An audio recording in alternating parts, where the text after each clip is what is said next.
You're listening to the Sponsorship Experts podcast with Paul Poole, the director of Paul Poole Southeast Asia Co Limited and founder of the Sponsorship Experts.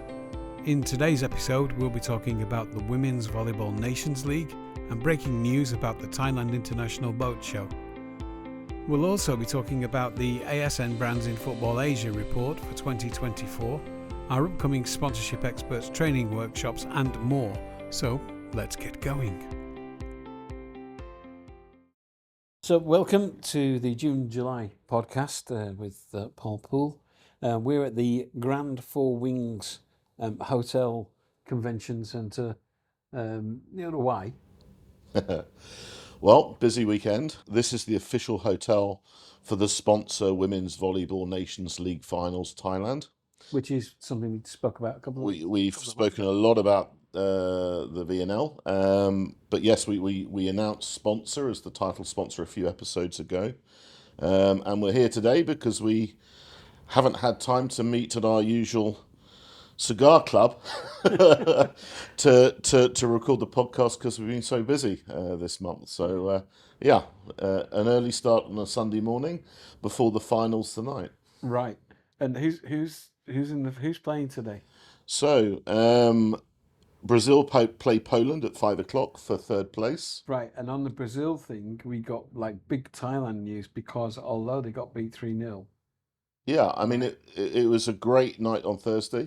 Thursday 8:30 at the indoor stadium Hallmark.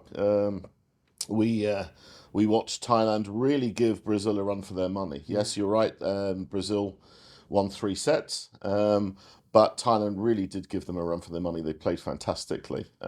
First time for Thailand in the finals, being the host country, and they did Thailand proud. They did a great job, and up until that point, Brazil haven't been defeated all year. So throughout the VNL. They're ranked number 1. Thailand ranked 13, right? Correct. So Thailand ranks 13 on the world stage, and Brazil ranks number 1, or has ranked number 1. I mean, Brazil did lose a game, and they're up for third place.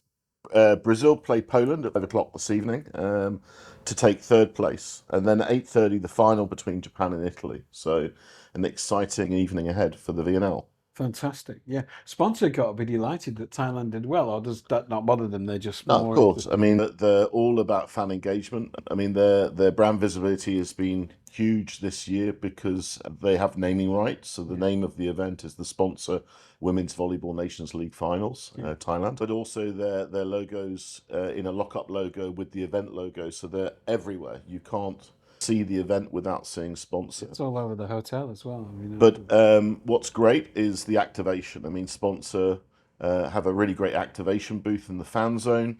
This year, for the first time, we have a big screen playing all the matches so the people that don't have tickets can still watch the matches live at the fan zone and feel part of it. But inside the stadium, sponsor will be doing some great activation activity with a sponsor fan zone. So for all of their VIP customers and guests can come and watch the matches and really feel part of it. And then there's these huge sponsor volleyballs floating around the stadium between the breaks. So really great fun, and sponsor have done a tremendous job with their fan engagement and activation. Fantastic. And I noticed the MedPark booth is here in the hotel as well. Yeah, so I mean that's also big news this month in our newsletter, that MedPark Hospital returned the VNL, so they're the official medical services provider again for a second year, this time for the sponsor Women's Volleyball Nations League Finals Thailand. And of course, MedPark Hospital, top of its game in terms of medical services, and they're not only a sponsor, they're actually providing all of the medical services for the athletes, so for the teams, for the fans and spectators with first aid, but also with mass casualty services that we hope we never have to use. Sure. But are there, when you've got a stadium with 8,000 people and 8 matches, we have to plan for all eventualities. So a really great sponsor, and I'm so pleased that we brokered those 2 deals. It's really great that we brought both of those brands into the VNL last year in 2023, and that they had such a great time got a great return on investment and return on objective that they returned this year. So we're thrilled, and we really hope that this is the first 2 years of many, many years to come. So next year, Thailand will also play host to the Women's Volleyball Nations League pool event, not the finals, pool event. So we hope to see both of those sponsors back next year. Fantastic. Yeah. The next thing I want to talk about is, I always want to call it TIBS, but then nobody would know what I meant, even though it sounds like the right thing to call it. Yeah. But it's we do call it TIBS, so it's well, we call it TIBS, but anyone listening, if I say, okay, tell me about the TIBS. cat. Yeah. By the way, I'd like to compliment the hotel on the very squeaky I was going chair to say, I did notice that my chair squeaks every time I move. So forgive us for the squeaky chairness, but there's not a lot we can do about it. So, TIBS, Thailand International Boat Show. We've got news about that, right? Actually, we've got news that's published in the newsletter, and that's actually even more news. Double news. Double news that isn't published in the newsletter. So the first piece of news is, and we spoke about this, or we referred to it actually a few episodes ago. I think it was December, January, where we said that historically the Thailand International Boat Show had taken place at the Royal Phuket Marina, but the rights holders and organisers were doing a venue assessment because we're looking to grow that show. And the decision's been made and announced that the show will move to Phuket Yacht Haven. Is that breaking news for the podcast? It's not breaking news because it's been out there for a few weeks now. But it wasn't in the newsletter. But no, it's in this month's newsletter. So it's breaking news in the June-July newsletter. So it is kind of breaking news. What's the bit that's not in the newsletter? Okay, so this is breaking news, right? So first, before we move on to that, okay. So Phuket Yacht Haven. Why the move to Phuket Yacht Haven? Really, it's to grow the show in terms of exhibitors and visitors. So Phuket Yacht Haven, we have 332 berths. It's the largest marina on Phuket. And the big point of difference is we have no limitation on the size of yachts. So we can put in yachts of over 100 meters at Phuket Yacht Haven. So there isn't a yacht in the world that cannot fit in Phuket Yacht Haven. So it means that we can grow the Thailand International Boat Show on water with more and larger boats, which is essentially why people are going to a boat show, which will make TIBS really, I would say, probably the most important show in the region in terms of sales. Of sales, because people go to TIBS to buy boats and to charter boats and to buy all the things related to boats or the boating or luxury lifestyle. But boats is where it's at, or yachts. So it's a real sales show. Also, the move to Phuket Yacht Haven allows us to grow on land as well. Right now, all the on-land displays will be on the boardwalk or under a marquee on the lawn, but much bigger on-land space to grow on land. So expect to see, luxury lifestyle goods, so watches and jewelry, watch to see luxury cars and motorbikes, luxury waterside living with property developments, etc. So everything that's luxury lifestyle relating to boating, and we're expecting a lot. Last year, we're very happy with the visitor numbers. We're back up to pre-COVID levels with 6,000 people. You wanted to ask me that question, didn't you? Yeah. It's all right. You carry on. I was going to ask Paul about that, but he decided to just... Yeah, I forgot you were going to ask me that. But anyway, I'm so excited that we've got 6,000 people. I can't wait for you to ask me the question. But and this might sound contrived, although it's completely spontaneous. That is 62% up on 2023. Yeah. That's so spontaneous that it's written in the newsletter. But no, I mean, it doesn't matter how you look at this and how we look at the numbers, look at the venue. I mean, it's a shame we're moving because we all love Royal Phuket Marina. Yeah. But it's needed for the industry and it's needed for the rights holders to really grow this, to really boost the industry with sales. So it's very, very important. Yeah. So given that this is a luxury event with all luxury goods and so on, I'm sure I'll be getting my VIP invite, as I'm obviously a customer for that sort of thing, as well as everybody knows. But if you remember a few episodes ago, we established you weren't a high net worth individual or ultra high net worth individual. Don't say that. So you can peer over the gate. Or DJ it. They should have me as a Actually, we said DJ we were going to again. do some a podcast episode from the show, so of course you'll be there. Oh, right. They're going to sneak me in. Yeah. Is that, who's that urchin over there? Oh, he's all right. He's doing a podcast. Does he smell? However, on this podcast, we do have breaking news. So this was announced after our newsletter was published. So the move to Phuket Yacht Haven is out there, and now this has just been announced. The rights holders from the Thailand International Boat Show, Jan Group, and their organised Jan Events have entered into a strategic alliance with MVP, which is the rights holder of the Thailand Boat Festival. Right. Okay, so we've had for a very, very long time competing shows in Thailand with in history. There's always been 2 or 3 boat shows or yacht shows happening in Thailand, when really Phuket can only really accommodate 1 show a year. Pattaya could accommodate 1 show a year, and Bangkok could accommodate one show a year. But in each location, you can't have multiple shows. The industry just isn't big enough to accommodate that in terms of budget, spending money, exhibiting, etc. So rather than compete, Jan Group and MVP have come together with us in a strategic alliance to put on 1 mega show. One huge show in January. So the show's the Thailand International Boat Show. So the existing name, the date 9th to the 12th of January, and happening at Phuket Yacht Haven. Fantastic. That was the first of the podcast's breaking news. I might do a jingle for that. Okay. It was exciting.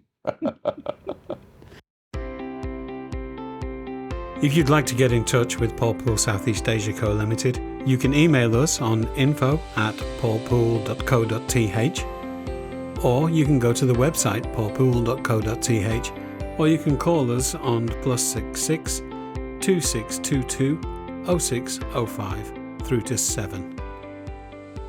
All right, what's next? I know what's next. It's football. Yeah. A sport that I am more than welcome at, as it's the working man's game. Yeah.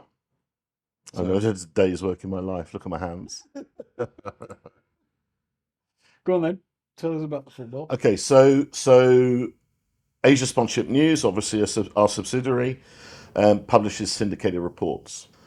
ASN publishes, I think, a syndicated report every quarter, and Paul Pool Southeast Asia, the parent company, we've been sponsoring those reports. So for anyone who wants to know a bit more about ASN, you can catch some of the previous podcasts where we've gone into some depth. We've spoken at length about ASN.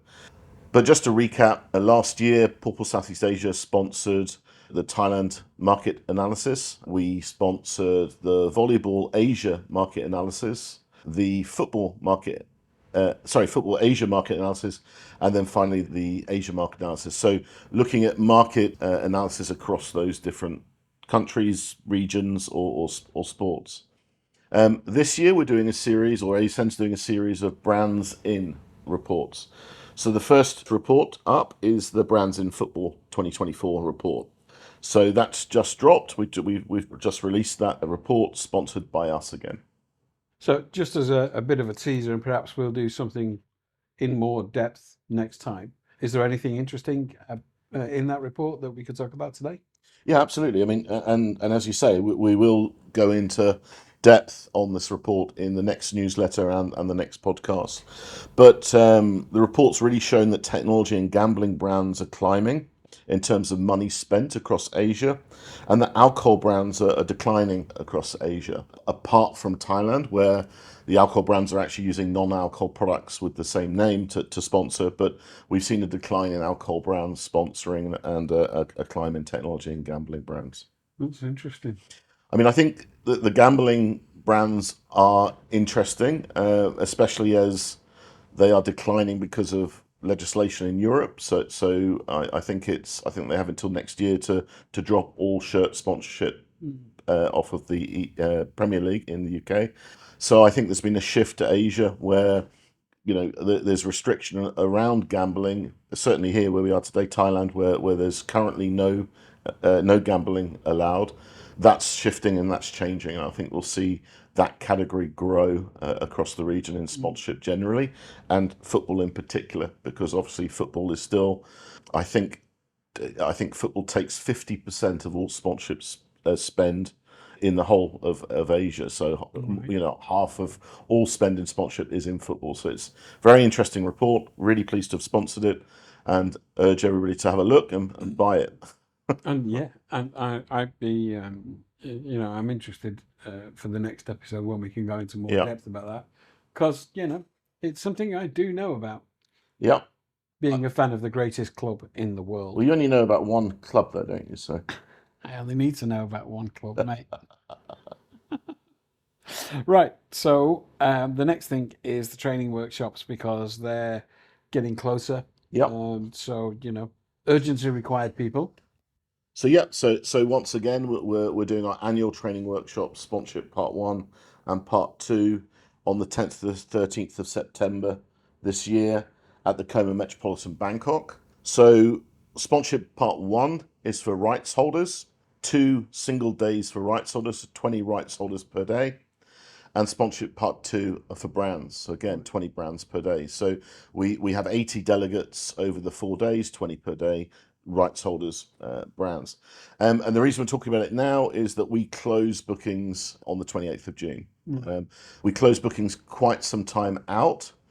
The reason being, and we spoke about this in a previous episode, we tailor the training workshops to the people in the room. Right. So we actually write the training packages based on the rights holders. So if it's a marathon or a triathlon or a volleyball event, we will actually use some practical case studies and develop rights that they can take away and actually really use in their business. Right. Similarly for brands, if it's a sporting brand, we will do sporting case studies related to that brand.